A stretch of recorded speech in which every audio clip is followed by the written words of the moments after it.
All right, so you're making good choices, you are earning some money, and now you want to make a big purchase, one of those long term goals. So you're thinking about buying a car or a house or going to college. So, how do you save and buy these items?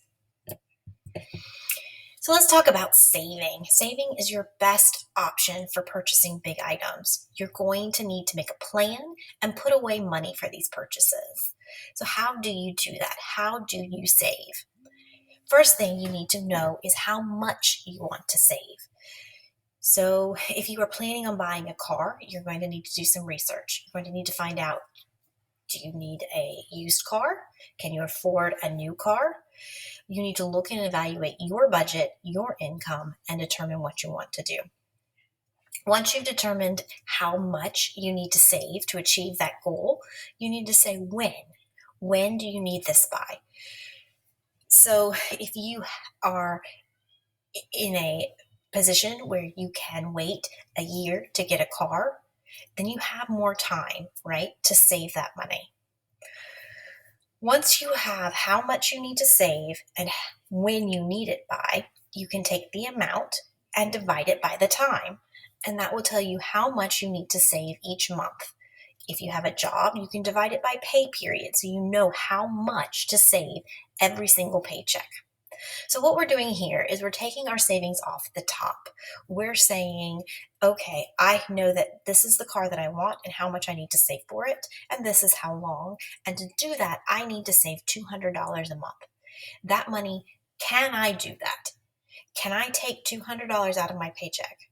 If you can't, if you're like, no, I have rent and bills and all these other things, then you're like, okay, well, then you have to adjust your goals, right? You're going to have to say, okay, can I get a cheaper car?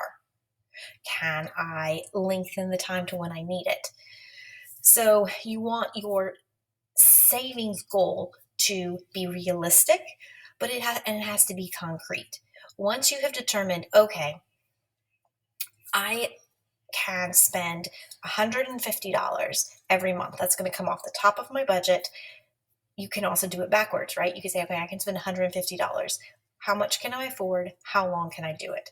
But those factors have to be manipulated until you get to what you need. In general, when you are saving, you want to make sure that you have determined that number, determined that length, and you put that away first. Because what will happen is you will spend that money, and then at the end of the month you're like, oh, I need $150 and I don't have it. You take that $150, you put it away, and then everything else comes out of that. Savings should definitely be top priority, especially if you're evaluating a long-term goal, something that you really want.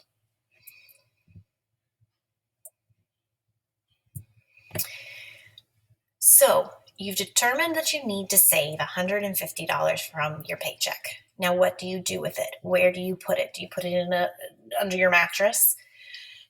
This is where banks come in. You're probably familiar with a personal bank. It's where you have your checking account. Is where your paycheck gets deposited. If you don't have a job, I'm sure you've been to the bank with your parents.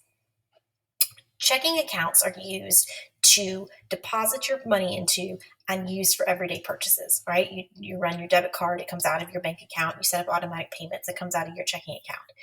A savings account is set up through your bank. It is a separate account that you can take money out of your checking and put it to the side.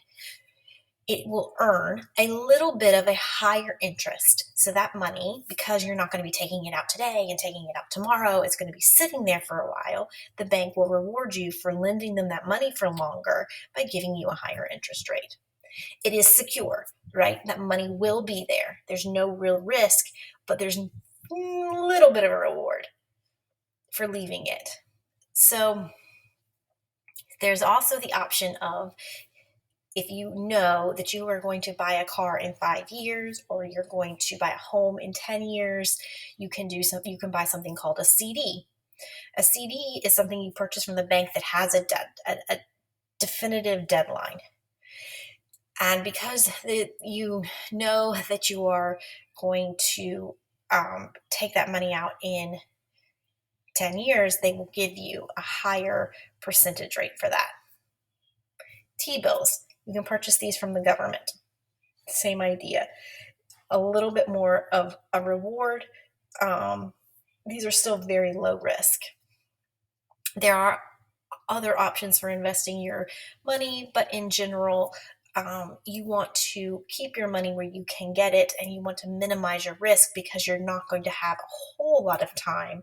You're not going to have 20, 30 years, like something like if you were saving for retirement. You're going to need that money pretty soon. So in general, if you're saving for 1 to 5 years, you want to use savings accounts, CDs, T-bills. I mentioned the 529 account because that is an account that is set up specifically for college education. However, it is invested in the stock market and does contain some risk, or actually a lot of risk. It's in the stock market. So if you have the ability to set up an account strictly for education that you don't need access to for 10 years, you can use a 529. So you have saved your money. You are now ready to go out and purchase your car, your home. You're going to have to take out a loan for the amount that you did not save, right? Most people will save a percentage and then take out a loan for the rest. So the first type of loan we're going to talk about is credit cards. Credit cards are a loan. They are loaning you money, and then you have to pay it back. The advantage is that they might have cash back, they might have promotions, they might have travel points. So credit cards are very appealing. However, they can get people in trouble if you have a limit. You get a credit card, it has a $5,000 limit.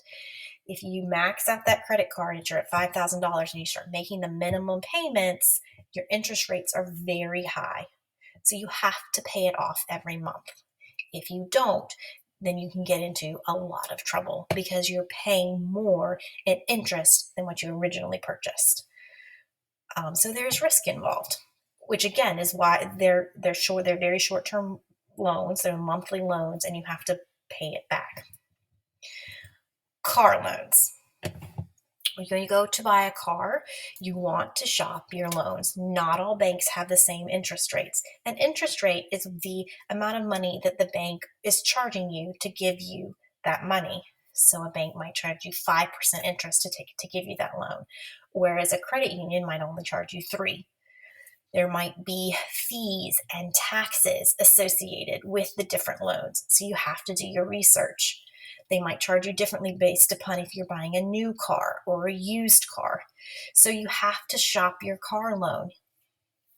When you buy a used car, the best option is to have some money for a down payment. Of course, we'll talk about this in a second, have a good credit history, but go ahead and get a loan offer. So go to your bank and say, I'm going to buy this used car at this price. And then the bank says, okay, well, we will offer you a loan at this price. This is our interest rate. And then when you go to the car company to buy your car, you can say, hey, this is what someone offered me. Can you match it? And then they will shop it for you. And it costs you nothing. They can say, oh yeah, we can beat it, or no, we can't. So shopping car loans is really important. Home loans. Here's where saving becomes even more important because, in general, a home loan requires a minimum of 3.5% down payment. That's a lot of money, right? An FHA loan, which is a special kind of loan, is 3.5%. So that's your minimum. A standard loan, you have to save 20% in a down payment for that house. So if you're thinking about taking out a loan for a home, or if you want to buy a home, you have to start saving now. Again, shopping for loans for homes is good too because, again, your interest rates are not all the way. So when people talk about credit and getting loans, it is based upon your credit history. And that's one reason we talk about why it's important to spend wisely, save wisely, manage your money. Because if you go to buy a car, they're going to pull your credit. So it is a score that tells a bank how risky it is to lend you money. And they rate you on a scale of 300 to 850. So if you are very diligent about paying your bills, you don't have too many credit cards, you don't max out your credit cards, right? So one thing they look at is if you have a $5,000 limit, have you spent all $5,000? So you don't want to carry too much debt. The length of your history. So have you been paying your bills on time for 6 months, or have you been paying your bills on time for 6 years? So all of those factors go into your credit score. The biggest factor being is if you take out a credit card, pay your bills on time every time. Not paying your bills is the biggest ding on your credit. Not just credit cards. If you miss a payment on your Verizon bill, if you miss a water bill, it's not just the fees the late fees, it hurts your credit. And bad credit scores mean that when you go to buy a car, they're not going to offer you a good interest rate because you have bad credit. You are a college student or you are a high school student. So how do you build credit if you don't have a credit? If you don't have credit, like how do you build it? There are a couple different options. Someone can co-sign with you. Usually it's a parent on a credit card. And you make those payments, right? And that builds your credit. Or you can pay a bill. When I was in school, when I was in high school, my parents had me. I had my telephone was in my name, and because I paid my telephone bill every month, and that built my credit. So you have to do things to show that you are a responsible adult to build your credit score. You can also get a secured credit card. A secured credit card is you put a certain amount of money on the card. So let's say you put $500 on this card and then you spend it. And they track that. And that is another way to build credit. So hopefully you've learned a little bit about how to save for big purchases, how to get your loans for that, how to build credit so that you'll be better prepared in the future to make those big time long-term purchases.